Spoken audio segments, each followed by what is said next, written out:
I think it's important now because this is a concept. Everybody knows I'm a big proponent of whole compounding growth, of getting your money to work as fast as possible. But it hit me not too long ago is that when we talk about this component of time and compounding growth, something that I feel like has kind of not been amplified as much as it should is how timing of decisions also has an impact. And that's why we did come up with BAD, which is timing matters. And I think, Bo, we have a case study on why we can share this is something to pay attention to. I think before we even jump into the case study, Brian, because I think everybody's jaw just hit the floor, right? Everyone just heard Brian Preston, the money guy, say, hey, timing matters. When it comes to investing, timing matters. Timing matters. I think there's a huge disclaimer before we even jump into this that you ought to say, you're not talking about timing the market and choosing when you invest and when you buy and when you sell. That's not what you mean when you talk about timing. No, I'm talking about consumption behaviors. Yep. Is that how you spend money can actually have a huge amplified impact for your long-term self. And we have a great case study.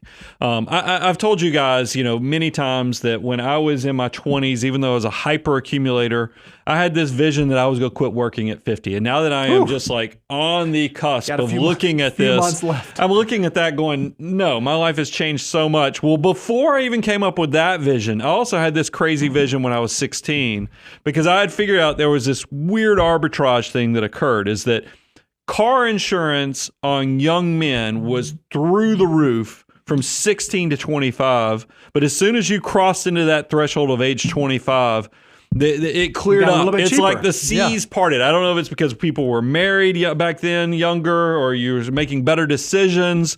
But so I had concocted this plan that when I turned 25 years old, I was going to go buy a Corvette. That's what I needed. That's what a 25 That's what I needed. I was going to exploit. I was going to reward myself at age 25 with a brand new Corvette. And of course, when I got to 25, I was like, that's ridiculous. Because we all look back at our younger self, our less wise self, and we go, I would never have done that. Yeah, you would never think that. But I think it is a great illustration for why timing is so important when it comes to wealth building. And here's what I think is really interesting when you lay out, specifically the example, Brian, that you said, okay, you said, I want to buy a Corvette when I'm 25-year-old. That was your 16-year-old self thinking that. Well, when you look... Well, let's put some color to that. It's because you know how cool I'd have looked? Oh, yeah, absolutely. Because that's what Lifestyles of the Rich and Famous, that's what Cribs tells you, that's what this consumption society, everybody's always whispering, hey, those people are paying attention to you.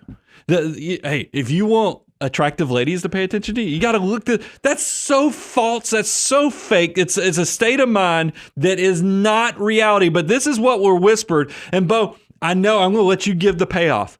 Imagine our shock, because this is what is portrayed to us, this fabulous life of looking this way, and then you say, hey, what is the actual purchase age for Corvettes? It's not what you think. It is certainly not 25-year-olds, right? These aren't the average buyer of a Corvette is not someone who's 25 years old. It's actually someone who is 61 years old. So it's very, very different. But let's think about that, right? Let's think about that in sort of common sense terms.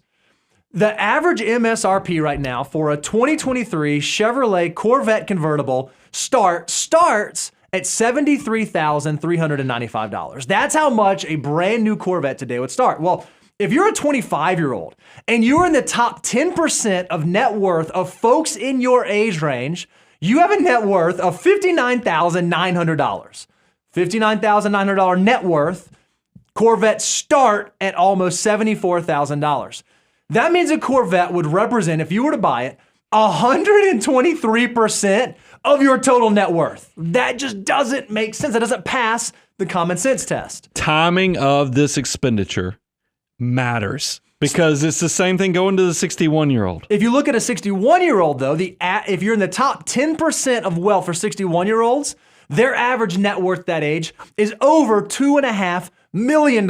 So now when you compare a $73,000 car to someone who has a $2.5 million net worth, it represents only 3% of their net worth. It makes a whole lot more sense for the 61-year-old to be thinking about buying the sports car, not the 25-year-old. Yeah, and I think this led to the next illustration that we wanted to kind of say, and this almost got nixed, and I think Bo made a solid point that we just need to go a little deeper with, because I said, well, this is only half the story. We ought to go ahead and show that decision of $73,000 for a car in your mid-20s.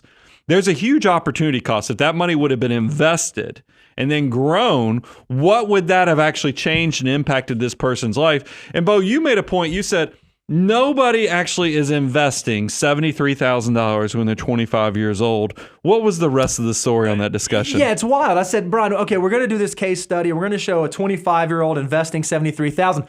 But we just said that the top 10% of 25-year-olds only have a total net worth of $59,000. So they don't have $73,000 to invest, because if they did, and they chose to do that, and they decided to invest $73,000, and we just assume they can earn 9.5% over the long term, that $73,000 that they invest at 25 has the likelihood of turning into $3.2 million by the time that they get to 65. But I said, Brian, we can't do this case study. It doesn't make sense. We got to nix this, because no 25-year-old has $73,000 to invest. It's not a realistic example. Yeah, and that's where I kind of said, well, yeah, you're right. But this is what's crazy. They will gladly, a lot of the auto industry will gladly, it doesn't have to be a Corvette, by the way. This could be, put any luxury brand out there, because you get into any nice car these days, especially luxury cars, you're going to spend $60,000 to $80,000 on them all day long. And there are 25-year-olds that are out there financing for 7 years plus these type of vehicles with because it's worse, because this is if you had $73,000 to invest when you're at 25 to put that money to work.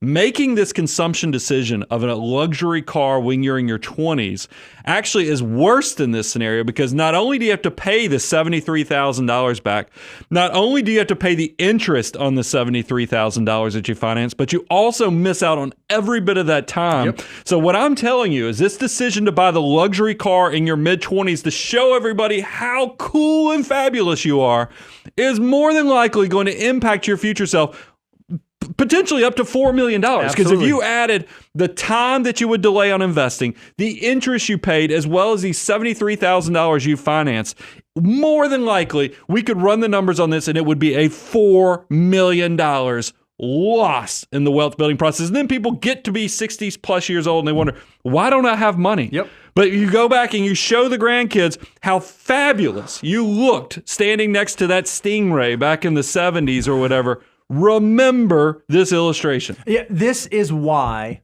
timing matters. When you make your financial decision matters. This is the whole reason why we came up with the financial order of operations, why we have these 9 steps to make sure that you're not getting your timing out of whack, to make sure that you're not getting out ahead of yourself, to make sure you're not forgetting to do the things that you should be doing. If you've not seen this before, we have a free deliverable. You can go to moneyguy.com/resources, download this, print it, make it the background on your desktop, put it on your bathroom mirror, so that when you make financial decisions, especially big financial decisions, you're passing them through this litmus test. And if you want to know even more about this, if you want to do a deeper dive, we have a whole course you can do. You can go to learn.moneyguy.com, work through the financial order of operations course, so that you're not that 61-year-old looking back at your 25-year-old self saying, what was I thinking? Why didn't somebody tell me that timing when it comes to big financial decisions is a huge piece of the puzzle?